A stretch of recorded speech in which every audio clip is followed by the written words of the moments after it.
Microbit Live is an event for anyone teaching and learning with the Microbit. So this event has brought together teachers and students from all over the state of Virginia, as well as many types of partners who are writing curriculum, building accessories, and training teachers across the state. I teach science, but I incorporate a lot of STEM in my science classes. I'm Alvin Chow. I teach computer science at JMU. Computer science teacher, Matthew Henson Middle School, Charles County, Maryland.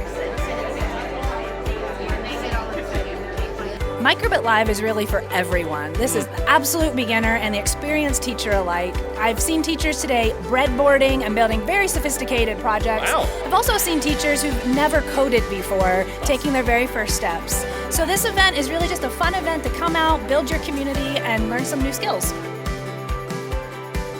The most important skill the student learning computer science needs is persistence.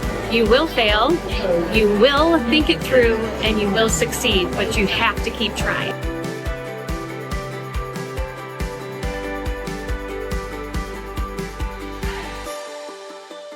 My name is Kim Puff, and I am a business teacher at the middle school level at Auburn Middle in Fauquier County. I actually have never used Microbit, decided to sign up for them because I'm now teaching a coding class, and I thought this would be awesome in my classroom.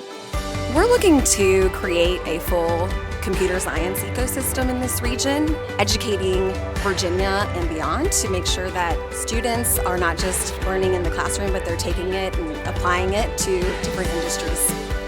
Microbit is powerful, so it's not just for high school or elementary, it really works across the board. It also integrates with lots of different products. So the partnerships that we have with Kidsco and Reversa and Forward Education are all part of that, making sure it's accessible for students.